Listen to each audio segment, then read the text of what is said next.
A brand new Halo map pack announced, Killzone 3 reviewed, and PlayStation 3 gets ready to throw down the Banhammer. All that and more coming up in This Week in Gaming.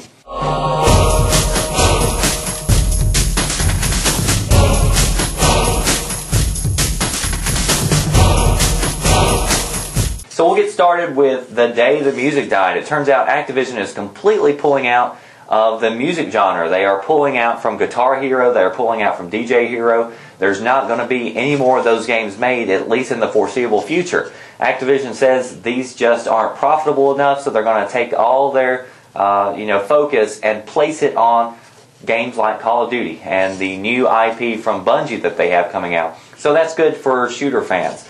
It's kind of sad, though, to see that a giant like Guitar Hero that got the ball started with the whole music craze has fallen simply because they weren't able to take that idea and expand upon it like Rock Band did. Rock Band took Guitar Hero and made an entire band experience out of it, while Guitar Hero tried to stick with just simply the guitar, which obviously didn't work.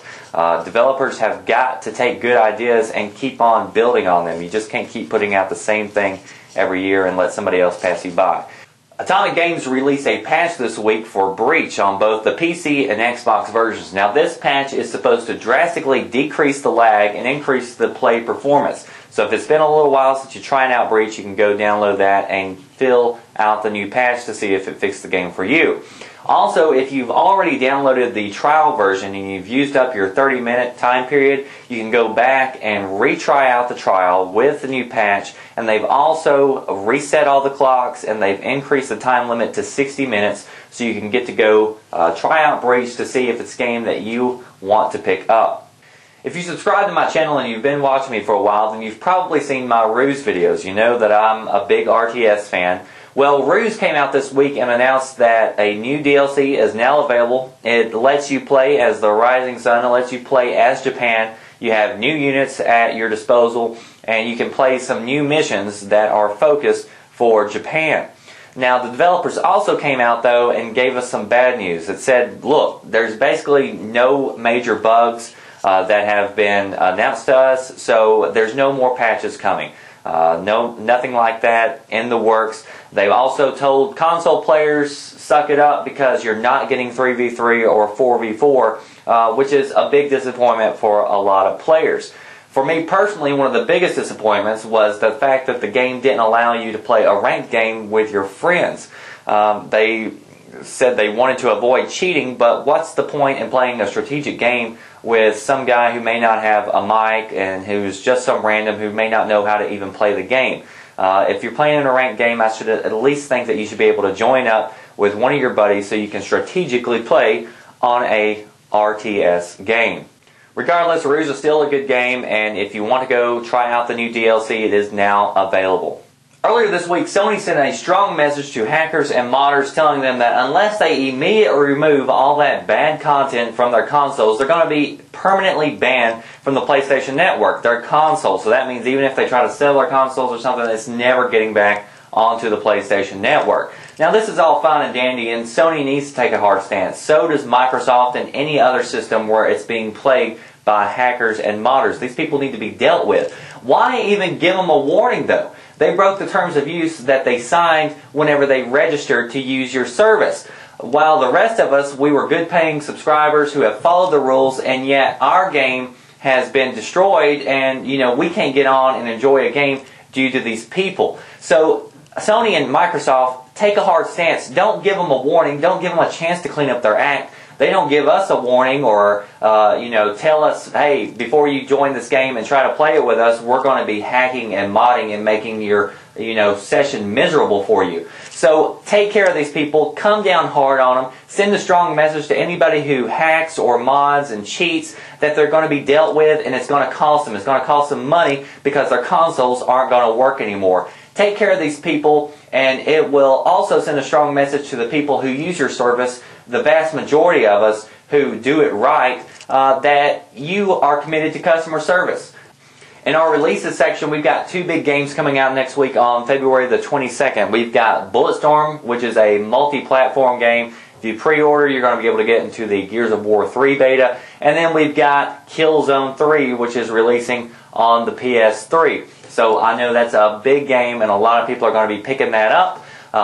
We got to sit down, play the beta. Our very own Battlestrats Anubis is going to walk you through a really quick 2-minute intro to Killzone 3. And if you like this review, you want to see more footage, we've got another great member of Battlestrats called Irish Gamer. He's also went through and made a more in-depth, a little bit longer review that you can also check out in the description box. Here's Anubis with Killzone 3. Welcome to the Battlestrats 2-minute snippet featuring Killzone 3, which releases February 22nd as a PlayStation 3 exclusive. To begin, if you played Killzone 2, I'm sorry you wasted your time. The game's single player was average, the multiplayer was sluggish, and overall was about as fun as using your family jewels to break a fall. However, Killzone 3 is a refreshing change to a dying series. The new, more fluent mechanics, gunplay, and multiplayer options make the game both enjoyable and more accessible to the everyday gamer. That's you and me. Probably the best aspect of the game is the graphics. As far as first-person shooters go, you'd be hard-pressed to find an equal. The environment is crisp and well-defined, the other players and bots are easily distinguishable, and even the melee close-up attacks, which look oddly like Halo Reach, are both awesome and satisfyingly bloody. Weapon options are fairly standard, but customization is a bit lacking when comparing this game to others in this genre. There are a set of skills that players will unlock as they progress through the multiplayer ranks, and add exactly what you would expect them to add, game longevity. By giving players something to shoot for, no pun intended, they will continue to return day in and day out to relentlessly blast away at their fellow gamers. The multiplayer modes Killzone 3 offers are a lot of what players ask for, with a variety of team deathmatch and objective-based games. This is not something people will get bored with quickly, that's for sure. I found it difficult to find a set that truly felt comfortable and natural to me. Get your minds out of the gutters, perverts. I'm talking about game controller settings. If you are someone hoping for the Call of Duty feel by holding down L1 or L2 to aim down scope and R2 to shoot, then you won't find what you're looking for. I wish I could tell you that I was able to find a set that fit my needs, so in that regard I was a bit disappointed. Please don't tell my wife I just told you that.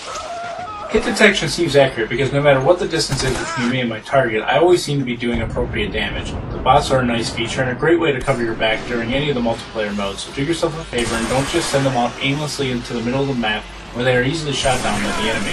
Although not overly difficult to earn, you will not see 25 hovering death machines in the sky at once, so the balance seems to be correct. There's only one thing to say about the sound in Killzone 3. It's in your face. It's around every corner, it's hovering in the sky, and it's bellowing out of the mouths of your fallen comrades. While playing, I was immediately reminded of the first time I played Bad Company 2 and was impressed by the volume of the explosions in relation to the rattle of the machine gun. In the end, you should be excited to get your hands on Killzone 3 and Source next week. The game shows a ton of promise and is a welcome addition to the PlayStation exclusive catalog. Remember, if you find yourself respawning a lot, it's not because you suck, it's because everyone else is better than you. Go improve your game at Battlestrats.com. And that wraps it up for this week in gaming. Be sure that you comment, like it, subscribe to my channel. You don't want to miss any more videos. So I would really appreciate it. Also, be sure that you check out Battlestrats.com. In this video, we mentioned Ruse, we mentioned Breach. We've got in-depth strategy guides for both of those games. And we talked about Killzone 3, which we're going to have a big guide for on that. So a lot of people have been saying, when's Battlestrats going to really pick up and start focusing on some PlayStation games? Well, Killzone 3 is going to be our first big PlayStation game. It's kind of hard because I don't have a PlayStation 3, but I think I am going to go actually borrow my dad's to play Killzone 3 to try to make some videos for you. So I know a lot of people ask me, you know, do you have PlayStation? No, I don't have a PlayStation. So I'm only an Xbox user, so it's a little hard because we are a very small community. But so if you want to join Battlestrats, you want to help us make videos for strategy guides that are on the PlayStation 3 or Xbox, head on over to Battlestrats.com, join in the forums, and thanks for watching.